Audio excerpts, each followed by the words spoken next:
जय महामृत्युंजय। आपकी जिस भी गुरु में आस्था है, वो जो आपको सनातन का मतलब सिखा देता है, वही आपका अंतिम सत्य बन जाता है। आज आपका सनातन बस रामानुज के विशिष्ट अद्वैत तक सीमित हो गया है, जिसमें ब्रह्म सगुण है, जो केवल भक्ति और कृपा से ही मिलता है। अब मैं जैसे ही सनातन के दूसरे दर्शनों की बात करता हूं, लोग कमेंट्स में गाली देना शुरू कर देते हैं। आपके मन की बात करो तब तक वाह वाह, और भक्ति मार्ग से हट के बात करो तो बोलते हैं कि जाओ, तुम्हें तो कुछ नहीं आता, तुम्हें गुरु की जरूरत है। भाई, कौन सा गुरु? क्या सांख्य दर्शन देने वाले कपिल मुनि या मीमांसा देने वाले जैमिनी गुरु बनने लायक नहीं है? उनका सनातन भी तो वेदों से ही निकला है ना।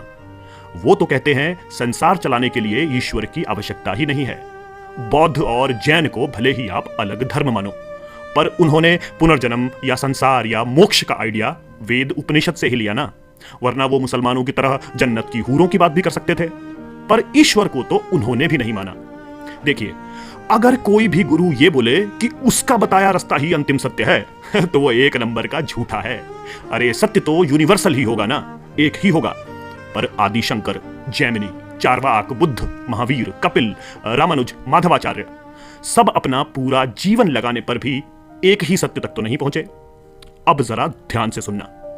ऋग्वेद के 10वें मंडल के 129वें सूक्त नासदीय सूक्त में लिखा है कि यह सृष्टि कैसे बनी कोई नहीं जानता। देवता भी सृष्टि बनने के बाद अस्तित्व में आए। ये सृष्टि खुद बनी या किसी की प्रेरणा से। हो सकता है ये परमात्मा को पता हो या उसे भी ना पता हो। यानी जो सत्य ऋग्वेद को नहीं पता, मगर आपके बाबा जी को सब पता है। अरे सनातन महान इसलिए है क्योंकि सनातन सत्य स्वीकार करता है। आप ईसाइयों या मुसलमानों से पूछो कि क्या कुछ ऐसा है जिसका उत्तर उनके रिलीजन के पास नहीं है। वो कहेंगे ना जी, हमें तो सब पता है। उनकी आस्था तर्क से, सत्य से सबसे ऊपर है।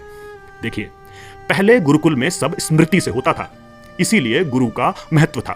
पर आज इंटरनेट पे सब उपलब्ध है। वो जो आदि शंकर ने कहा या अक्षपाद गौतम ने कहा, हर विषय पर भाष्य उपलब्ध हैं। तो आप कब तक कुएं के मेढक बने रहोगे? हाँ, पर अब खुद मेहनत कौन करे, कौन गहन अध्ययन करे? जब बाबा जी की रील से ही सब उत्तर मिल ही जाते हैं। आप भले ही मुझे गाली दो, पर मैं तुमसे ज्यादा कट्टर सनातनी हूं। पर ईश्वर पर, पुनर्जन्म पर, कर्म सिद्धांत पर, आत्मा पर मुझे संदेह है तो है। क्या आप में यह स्वीकार करने का साहस है कि सनातन ही सत्य है और एकमात्र सत्य यह है कि सत्य जाना नहीं जा सकता? आप कमेंट्स के माध्यम से बताइएगा। हाँ, और अगर गहन चर्चा की इच्छा हो तो मेरे YouTube चैनल अनुपम एस श्लोक पे जुड़िएगा। जय तु सनातन धर्म।